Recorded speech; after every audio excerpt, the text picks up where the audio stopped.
భజగోవిందం. ఈ రోజు నుండి ఈ భజగోవిందం అనేటువంటి ప్రకరణ గ్రంథం మీద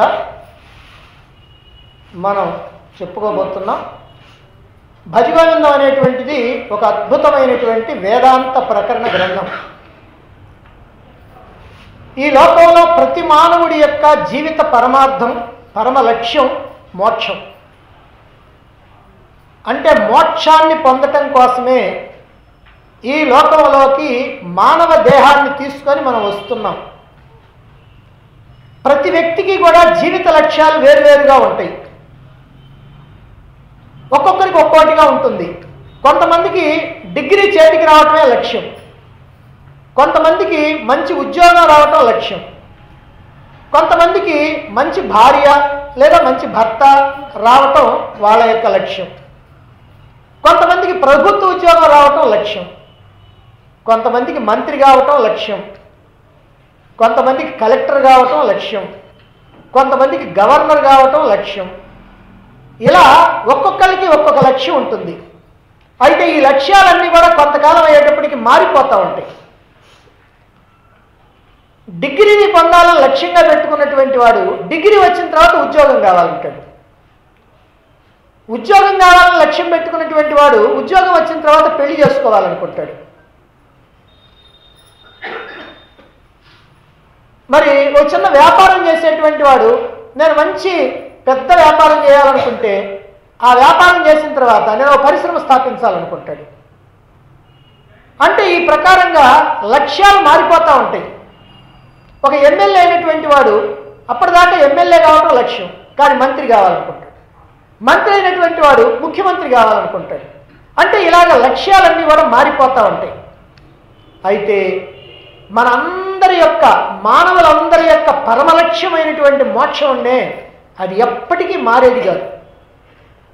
అది ఒక్కటే, అది పరమలక్ష్యం. ఎందుకని ఆ లక్ష్యాన్ని చేరుకుంటే ఇక ఎవరికి లక్ష్యాలంటూ ఉండవు. ఇక చేరుకోవాల్సినటువంటి స్థానం లేదు.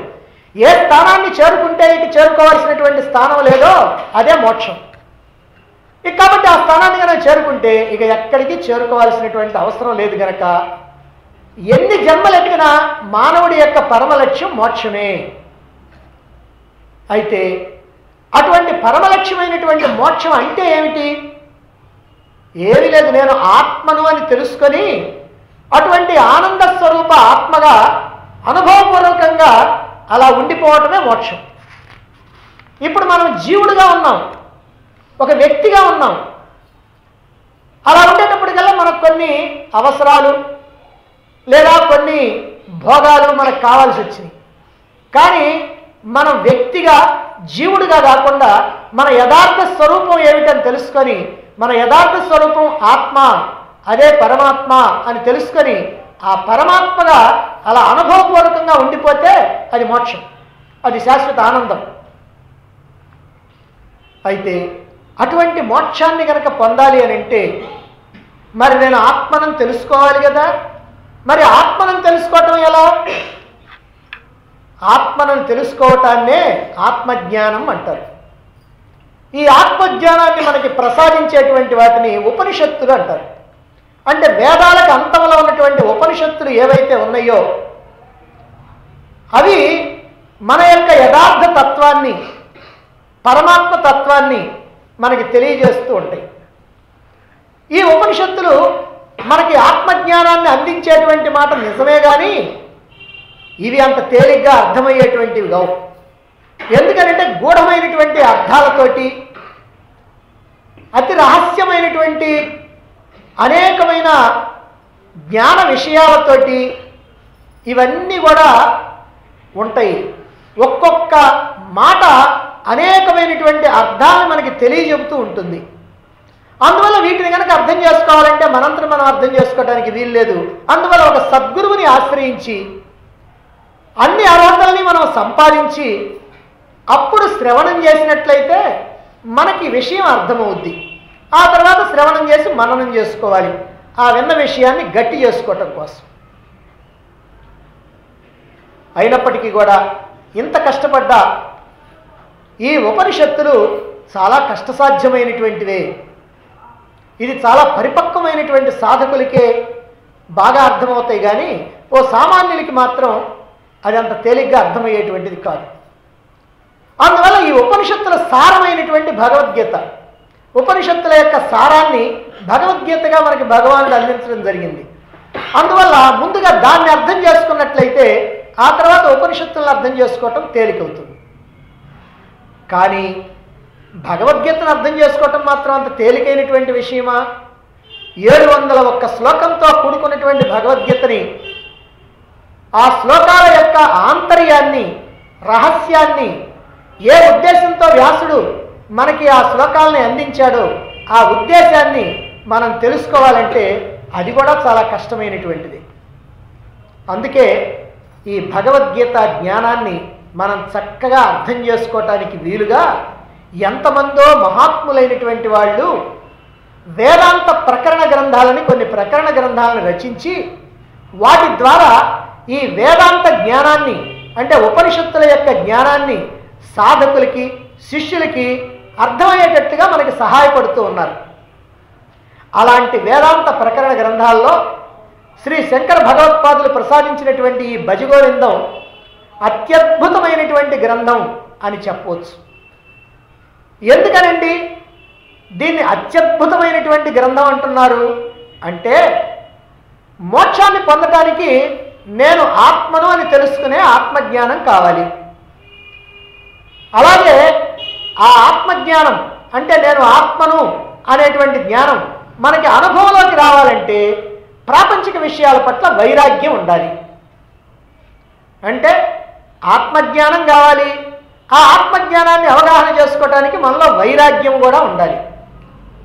పక్షికి ఎట్లాగైతే 2 రెక్కలు ఉంటేనే, ఆ 2 రెక్కలు బాగా పనిచేస్తుంటేనే అది ఎగిరి ఆ సౌదాగ్రాన్ని చేరుకుంటాయో, అదే ప్రకారంగా మానవుడికి కూడా ఆత్మజ్ఞానము, వైరాగ్యము అనేటువంటి 2 సాధనాలు ఉంటేనే మోక్షం అనేటువంటి సౌదాగ్రాన్ని చేరుకోగలుగుతాడు.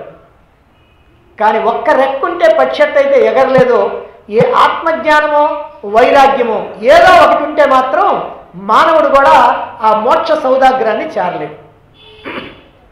అంటే మోక్ష ప్రాప్తికి ఆత్మజ్ఞానం, వైరాగ్యం 2 కావాలి. ఈ భజగోవిందం అనేటువంటి చిన్న ప్రకరణ గ్రంథం ఈ రెండింటిని, అంటే ఆత్మజ్ఞానాన్ని, వైరాగ్యాన్ని, ఆ రెండింటిని కూడా ఎంతో చక్కగా అందిస్తుంది. మనకి జబ్బు కనుక తగ్గాలంటే డాక్టర్ దగ్గరికి వెళ్తే ఆయన ఒక ట్యాబ్లెట్ రాసిస్తాడు. ఇప్పుడు ఆ ట్యాబ్లెట్ మనం తెచ్చుకొని వాడాలి. అది వాడితేనే జబ్బు తగ్గుద్ది. కానీ ఆ ట్యాబ్లెట్ చేదుగా ఉన్నా, లేకపోతే పెద్దదిగా ఉన్నా మనం వేసుకోవటానికి ఇష్టపడం. అది చిన్నదిగా, తీయటిదిగా, ఏదో హోమియో పిల్స్ లాగా అలా కనుక ఉన్నట్లయితే వాళ్ళు 4 వేసుకోమంటే మనం 6 అయినా వేసుకోవటానికి సిద్ధంగా ఉంటాం. అది కనుక వేసుకున్నట్లయితే జబ్బు తగ్గుద్ది. అంటే మందు కూడా ఎట్లా ఉండాలంటే మనకి బాగా ఇంట్రెస్ట్గా ఉండేటట్టుగా ఉండాలి, మనం వేసుకోవటానికి అనుకూలంగా ఉండాలన్నమాట. అలాగనే మనం ఈ అజ్ఞానం అనేటువంటి జబ్బుని తగ్గించుకోవాలంటే, ఈ అజ్ఞానం అనేటువంటి జబ్బును కూడా వదిలించుకోవాలంటే, జ్ఞానం అనేటువంటి ఆరోగ్యాన్ని కనుక మనం పొందాలంటే, మోక్షం అనేటువంటి ఆ ఆనంద ప్రాప్తి మనకు లభించాలంటే, ఇప్పుడు మనకిచ్చినటువంటి ఈ ట్యాబ్లెట్ అంటే ఈ గ్రంథం ఎలా ఉండాలి? చిన్నదిగా ఉండాలి, సులువుగా అర్థమయ్యేటట్టుగా ఉండాలి, మంచి ఇంట్రెస్ట్గా, అంటే చదవటానికి కానీ వినటానికి కానీ బాగా బుద్ధి దాని వైపుకి అలా పరుగులు తీస్తూ ఉండాలి. అంటే చదవబుద్ధి అయ్యేటట్టుగా, వినబుద్ధి అయ్యేటట్టుగా ఉండాలి. అలాగనే గ్రంథం సంపూర్ణంగా మనకు కావాల్సిన జ్ఞానాన్ని అందించగలగాలి. ఆ జ్ఞానం మనకు అనుభవానికి రావడానికి కావాల్సినటువంటి వైరాగ్యం కూడా మనలో వృద్ధి చెందేటట్టుగా ఉండాలి. ఇవన్నీ కాకుండా మనం గ్రహించినటువంటి జ్ఞానం మనకు బాగా గుర్తుండేటట్టుగా కూడా ఉండాలి. ఈ అన్ని లక్షణాలు ఉన్నటువంటిది ఈ భజగోవిందం అనేటువంటి గ్రంథం. ఎందుకంటే దీంట్లో ఉన్నటువంటి శ్లోకాలన్నీ కూడా ఎంతో అందంగా ఉంటాయి, ఎంతో ఫణితితో ఉంటాయి. అలా చదువుతూ ఉంటే ఇంకా ఇంకా చదవాలనిపిస్తుంటుంది. అందుకని ఇది మళ్ళీ మళ్ళీ మనం గుర్తు తెచ్చుకోవడానికి వీలుగా అద్భుతమైనటువంటి గ్రంథం ఈ భజగోవిందం. ఇప్పుడిప్పుడే వేదాంత మార్గంలో ప్రవేశించేటువంటి సాధకులకి, శిష్యులకి అలాగే వేదాంత మార్గంలో నడవటమే దీక్షగా పెట్టుకున్నటువంటి మోక్షార్థులైనటువంటి వాళ్ళకి వేదాంత పరిజ్ఞానాన్ని, సాధనల్ని, నిష్టని కలిగించేటువంటి కరదీపికలుగా అనేకమైనటువంటి స్వతంత్ర గ్రంథాలని శ్రీ శంకర భగవత్పాదుల వారు మనకు అందించడం జరిగింది. అలాంటి వాటిల్లో ఈ భజగోవిందం అనేటువంటిది బహుధా ప్రశంసనీయమైనటువంటిది, చాలా గొప్పగా ప్రశంసించాల్సినటువంటి గ్రంథం.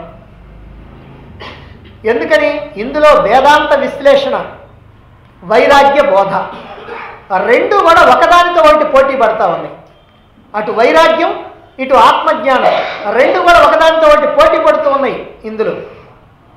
ఇటువంటి గ్రంథాన్ని ప్రసాదించినటువంటి మరి శంకర భగవత్పాదుల వారి గురించి మనం రెండు మాటలు తెలుసుకోవాలి. భారతదేశం యొక్క చరిత్రను కనుక మనం జాగ్రత్తగా పరిశీలిస్తే అనేకమైనటువంటి మతాల వాళ్ళు, అనేకమైనటువంటి దేశాల వాళ్ళు, అనేకమైనటువంటి కాలాల్లో మన హిందూ ధర్మంపై దారుణమైనటువంటి దండయాత్రలు జరిపినటువంటి విషయం మనకి ప్రస్ఫుటంగా కనిపిస్తూనే ఉంటుంది. ఈ కారణంగానే అనేకమైనటువంటి వక్రభాష్యాలకి ఆకర్షితులైనటువంటి కొంతమంది, అనేకమైనటువంటి ప్రలోభాలకు లోనైనటువంటి కొంతమంది, అమాయకులైనటువంటి కొంతమంది, ఒత్తిడికి లొంగిపోయి కొందరు, భయపడిపోయి కొందరు వేదాలు చూపినటువంటి మార్గాన్ని విడిచిపెట్టి ధర్మభ్రష్టులై అనేకమైనటువంటి పెడదారులు పట్టడం జరిగింది. శంకరాచార్యుల వారు జన్మించే నాటికి భారతదేశంలో హిందూ ధర్మం చిన్నాభిన్నమైపోయి శాఖలు శాఖలుగా చీలిపోయి ఉంది. అలా చీలిపోయి ఈ హిందూ ధర్మం విచ్ఛిన్నమైపోయేటువంటి దశలో ఉంది. ఆ సమయంలో బౌద్ధ మతం బాగా ప్రచారంలో ఉంది. బౌద్ధ మతంలో ఉన్నటువంటి అహింస, దయ, ప్రేమ, ఆత్మనిగ్రహం, పరోపకారం మొదలైనటువంటి సూత్రాలని ప్రజలు ఎంతో బాగా ఆదరించారు. అంతేకాకుండా ఈ సూత్రాలు పాలకుల్ని కూడా ఆకర్షించినాయి. ఈ ఆకర్షణలో పడిపోయినటువంటి హిందూ మతస్థులు బౌద్ధులుగా మారిపోతూ ఉన్నారు. దానికి తోడుగా హిందూ మతంలో అనేకమైనటువంటి శాఖలు, తెగలు బయలుదేరినాయి. ఒకదానికి మరొకదానికి పొత్తు లేదు, ఎవరి సిద్ధాంతాలు వాళ్ళయ్యాయి. ప్రతి పండితుడు కూడా కొంతమంది శిష్యుల్ని పోగు చేసుకొని ప్రత్యేకమైనటువంటి సిద్ధాంతాన్ని తయారు చేసి తానే వ్యాఖ్యానం రాసి శిష్యుల చేత ప్రచారం చేయిస్తూ ఆ రోజుల్లో ఎక్కడికెక్కడ ముక్కలు ముక్కలుగా చేసేసారు. తమ సిద్ధాంతాలను ప్రచారం చేసుకోవటమే కాదు, ఈ మహానుభావులు చేసినటువంటి ఒక ఘనకార్యం ఏంటంటే ఎదుటి వారి సిద్ధాంతాలను తూర్పారబడుతూ ఒకరినొకరు విమర్శించుకోవటంలోనూ ఖండన మండనంలోనూ మునిగిపోయేవాళ్ళు. ఆ కారణంగా నాస్తికత్వం, చార్వాకం, శాక్తేయం, బౌద్ధం, తాంత్రికం ఇలా ఎన్నో వాదాలు బయటకు వచ్చినాయి, ప్రచారంలో ఉన్నాయి. ఇది ఆనాడు విపత్కరమైనటువంటి, విపరీతమైనటువంటి, ప్రమాదకరమైనటువంటి పరిస్థితి శంకరాచార్యులు జన్మించినట్టు. మనకి భగవద్గీతలో 2 శ్లోకాలు ఉన్నాయి 4వ అధ్యాయంలో. యదా యదా హి ధర్మస్య గ్లానిర్భవతి భారత అభ్యుత్థానమధర్మస్య తదాత్మానం సృజామ్యహం పరిత్రాణాయ సాధూనాం వినాశాయ చ దుష్కృతాం ధర్మ సంస్థాపనార్థాయ సంభవామి యుగే యుగే అని. ధర్మానికి హాని కలిగినప్పుడు, అధర్మం పెచ్చుమీరిపోతున్నప్పుడు భగవంతుడు తనను తానే సృజించుకొని అవతార పురుషుడిగా ఈ లోకానికి యుగ యుగమునందు జన్మిస్తూ ఉంటాడు. అలా జన్మించి ఆయన ఏం చేస్తాడయ్యా అంటే దుష్టుల్ని శిక్షించి శిష్టుల్ని రక్షించి ధర్మ సంస్థాపన గావిస్తాడు అని సాక్షాత్తుగా భగవానుడే భగవద్గీతలో తెలియజేయటం జరిగింది. మరి ఈ భగవంతుడి యొక్క వాక్యాన్ని నిజం చేస్తూ ఇలాంటి విపత్కరమైనటువంటి పరిస్థితుల్లో, ధర్మం నశించిపోయేటువంటి పరిస్థితుల్లో ఆధ్యాత్మిక ధర్మమూర్తులైనటువంటి వాళ్ళు ఎంతమందో అద్భుతమైనటువంటి దివ్యశక్తులతో ఈ భూమిపైన అవతరించి ఈ హైందవ ధర్మ విశిష్టతని కాపాడారు. ఈ నశించిపోయినటువంటి ఈ ధర్మాన్ని పునరుజ్జీవింపజేయటం కోసమని వాళ్ళు ఎంతో కష్టపడ్డారు.